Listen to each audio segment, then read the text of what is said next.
कावेसर तलाव. सुमारे 150 वर्षे जुन्या ह्या तलावाने ठाण्याच्या ह्या भागाला हिरव्या जंगलांपासून अगदी कॉन्क्रीटचं जंगल होताना पाहिलंय. तसं ठाण्याला तलावांचं शहर म्हटलं जातं, पण ह्या परिसरात हे एकमेव जलाशय उरलंय. ह्या तलावातलं मुख्य आकर्षण म्हणजे हे पांढरं कमळ. दुर्मिळ होत चाललेले हे फूल इथे निसर्गतः उमलतं. जगात फारच कमी जागांवर हे अशा प्रकारे उमललेलं आढळतं. जिथे कमळ तिथे येतात कमळ पक्षी, म्हणजेच जकाना. ह्या तलावात मला ब्रॉन्झविंग जकाना आणि फिजन टेल जकाना हे दोन्ही पक्षी पाहायला मिळालेत. पंखांवरच्या ब्रॉन्झ रंगामुळे ह्याला हे नाव मिळालं. तर ब्रीडिंग सीझनमध्ये येणाऱ्या कोंबड्यासारख्या लांब शेपटीमुळे ह्याला फिजन टेल जकाना हे नाव मिळालं. जकानासची स्पेशालिटी म्हणजे हे पॉलिअँड्रस पक्षी असतात, म्हणजेच ह्यांची मादी ही अनेक नरांसोबत मेटिंग करते आणि नराने बनवलेल्या घरट्यात अंडी देऊन निघून जाते. अंडी उबवण्यापासून ते पिल्लांच्या संगोपनापर्यंतची सगळी जबाबदारी ही नराची असते. बऱ्याचदा ह्या तलावाची साफसफाई करताना ह्या कमळाची रोपं देखील उपटली जातात, ज्याने त्यावर अवलंबून असलेल्या ह्या पक्ष्यांना देखील त्रास होण्याचा धोका असतो. जकाना सोबतच इथे मला व्हाईट ब्रेस्टेड वॉटर हेन देखील आढळली. हा एक खूप भित्रा पक्षी आहे. माणसाची थोडीशी जरी चाहूल लागली तरी तो पळून जातो. ह्या परिसरातलं कॉन्क्रिटायझेशन पाहता ह्या पक्षाला पळायला देखील आता जागा उरली नाहीये. कावेसर तलाव हे ह्याचं शेवटचं उरलेलं वास्तव्याचं ठिकाण असावं. 3 वर्षांपूर्वी जेव्हा डोंबिवलीहून ठाण्याला राहायला आलो, तेव्हा घराजवळच्या तलावाजवळ बर्डिंग करणं हा माझ्या आठवड्याभरातला एक हाय पॉइंट असायचा. इथल्या कर्मचारी आणि ह्या तलावामुळे प्रत्येक ऋतूमध्ये ही जागा हिरवीगार राहते. इथल्या घनदाट झाडीमुळे आपल्याला सावली आणि गारवा, तर पक्ष्यांना निवारा मिळतो. इथे वर्षभर ओरिएंटल मॅगपाय रॉबिन, रेड वेस्कड बुलबुल आणि फॅनटेल फ्लायकॅचरचा मंजुळा आवाज येत असतो.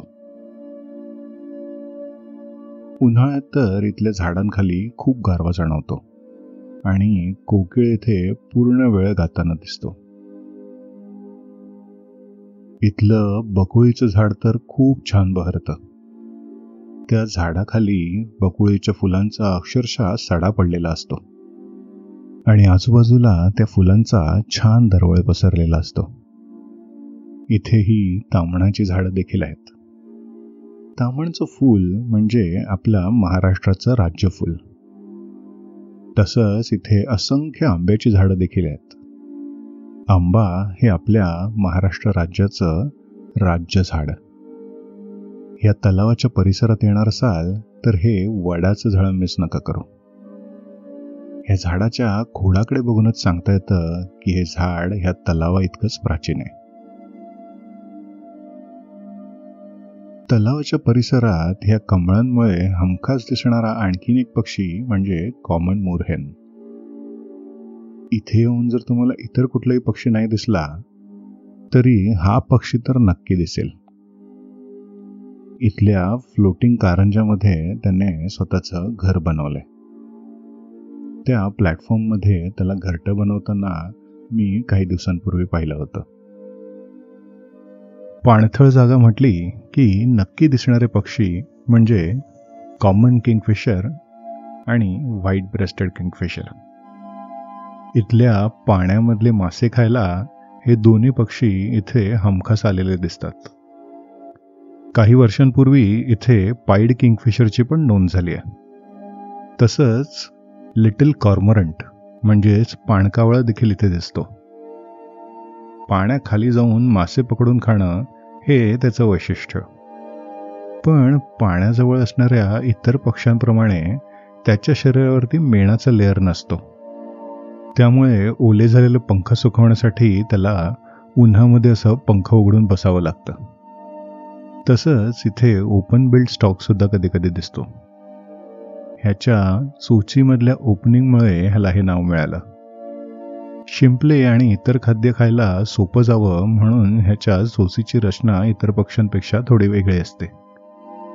मला इथे आपलं एक लोकल बदक स्पीशीज बघायला मिळाली, ती म्हणजे लेसर व्हिस्लिंग डक्स. यांच्या सुंदर आवाजामुळे ह्यांना हे नाव मिळालं. नुकत्याच आम्ही केलेल्या एका ट्रेलमध्ये झाडाच्या एका टोकावरती आम्हाला ही शिकरा फिमेल येऊन बसलेली दिसली. ह्या पाणवठ्याजवळ घार सोडून दिसलेला हा पहिला शिकारी पक्षी. त्याच ट्रेल दरम्यान आम्हाला हा शाहीन फाल्कन सुद्धा समोरच्या बिल्डिंगवर बसलेला दिसला. शाहीन फाल्कन म्हणजे जगातला सगळ्यात फास्ट उडणारा पक्षी. इथल्या मोठमोठ्या झाडांमुळे इथे जंगलात दिसणारे काही पक्षी दिसतात, जसं की हा कॉपरस्मिथ बार्बेट आणि हा गोल्डन ओरिओल. तसंच पर्पल सनबर्ड आणि पर्पल रम्प्ड सनबर्ड देखील इथे हमखास दिसतात. झाडं, फुलं, पक्षी, कीटक, फुलपाखरं या सगळ्यांना जोपासणाऱ्या ह्या तलावाला गरज आहे असंच जतन करण्याची. इथे मानवी हस्तक्षेप टाळून हा उरलेला एकमेव तलाव जोपासण्याची गरज आहे. आपली परिसंस्था स्वच्छ करायचं काम वेटलँड्स करतात. त्यामुळे जसं जंगलांना जगाचं फुफ्फुस समजलं जातं, त्याचप्रमाणे वेटलँड्सला जगाची किडनी म्हटलं जातं. एखाद्या पाणथळ जागेमध्ये पाणी आणि जमिनीला जोडणारा जो भाग असतो त्या भागाला रायपेरियन झोन म्हणतात. वेटलँड्सना किडनीचं काम करण्यासाठी रायपेरियन झोन खूप मदत करतात. हा भाग पाणी आणि जमीन ह्या दोन्हीपेक्षा खूप वेगळा असतो. तिथले जीव, तिथले वनस्पती हे पाणी आणि जमिनीमधला दुवा म्हणून काम करतात. कॉन्क्रिटायझेशनला विरोध करायचा याचं कारण म्हणजे हे कॉन्क्रिटायझेशन नेहमी रायपेरियन झोनमध्ये होतं. त्या पाण्याची आपल्या जमिनीशी असलेली नाळ ह्या कॉन्क्रिटायझेशनमुळे तुटते, म्हणून त्याला विरोध करायला हवा. ठाणे महानगरपालिकेने इथे सौंदर्यीकरणाचा प्लॅन आखलाय, ज्यामध्ये कॉन्क्रिटायझेशन करून जॉगिंग ट्रॅक आणि ॲम्फीथिएटर करण्याचा प्लॅन आहे. पण अगदी हाकेच्या अंतरावर असणाऱ्या सेंट्रल पार्कमध्ये ह्या दोन्ही गोष्टी ऑलरेडी अवेलेबल आहेत.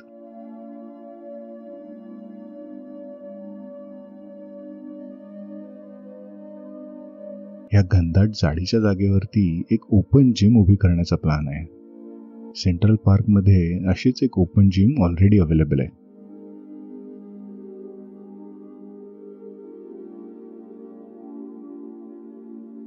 हिरानंदानी इस्टेटच्या निवाशांनी सेव्ह कावेसर लेक हा एक इनिशिएटिव्ह उभा करून ठाणे महानगरपालिकेकडे आपला विरोध नोंदवला.